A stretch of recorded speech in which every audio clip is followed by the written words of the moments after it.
Yo, what's good, Jets Nation? This is New York Jets Media, bringing you guys my recap and analysis video to the New York Jets versus New England Patriots game that just got wrapped up. This game went as expected. The Patriots came out on top 30-14. This game actually was not as bad as I thought it would be. They only lost by 2 scores, which is pretty cool. But the Patriots were dominating us from the beginning on offense and defense. The Patriots were obviously the better team. And this game is a perfect example of you need to win in the trenches in this league to win. The Patriots were dominating us on the offensive line. We cannot get to Tom Brady. We barely touched him. And then on the defensive side, they put crazy pressure on Luke Falk throughout the whole game.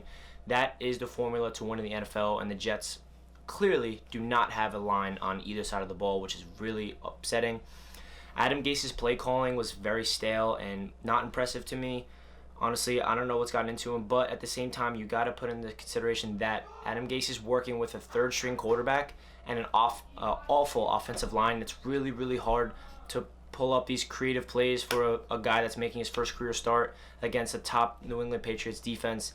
And I'm not giving Adam Gase a pass here because he really has to start understanding that this defense has what it takes to be a good defense, and they're missing a lot of players on defense. This D played a lot better than I expected against the Patriots. Early on, they looked kind of rough, but later in the game, they settled down. And even without their top players like C.J. Mosley, their play caller, their rookie Quinnen Williams, and their top edge rusher Jordan Jenkins, they still looked good. Jamal Adams had a pick six it was a backup quarterback who we picked off, but I was still cool to see Jamal Adams do something flashy, and he looked really good this game. And then we had a lucky touchdown where the Patriots muffed the punt, and we got the touchdown. So that's how we got 14 points on the board.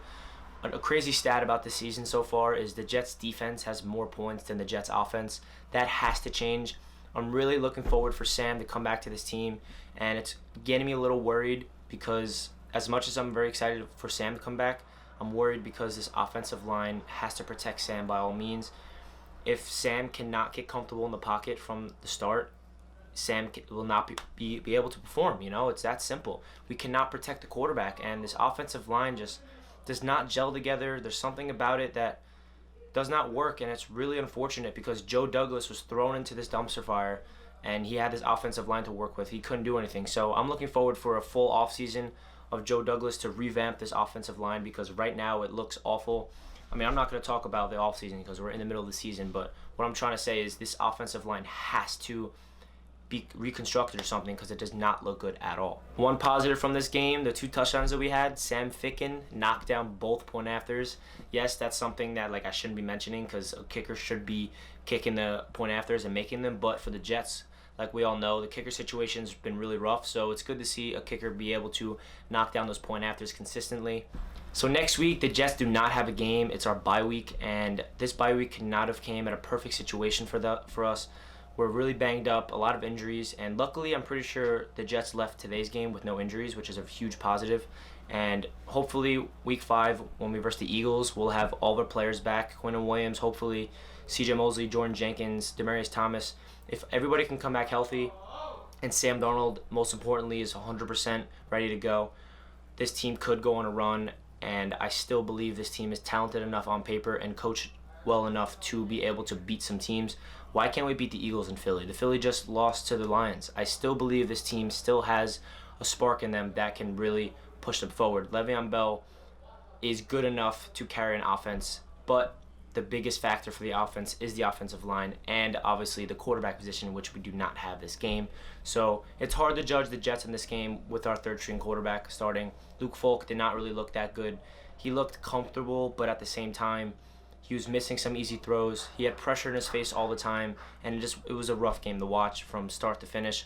The only 2 flashy highlights we got was the Jamal Adams pick six and the fumble recovery on a punt return. So that does it for this video. Leave a comment down below what you guys thought of the Jets and how you think the Jets season's going to go. Yes, we're 0-3, and we dug ourselves into a huge hole, like I said before, but I still have hope in this team. Yes, I might be being overly optimistic, but I still believe when this team's fully healthy on the field, we have chances to win football games, and I still believe that. So leave a comment down below, like I said, on what you want to see this Jets team do, whether it's cut some people, trade for some people, I don't know, or just completely go tank mode. I hope there's nobody out there that want to go tank mode because I'm so sick of the Jets tanking.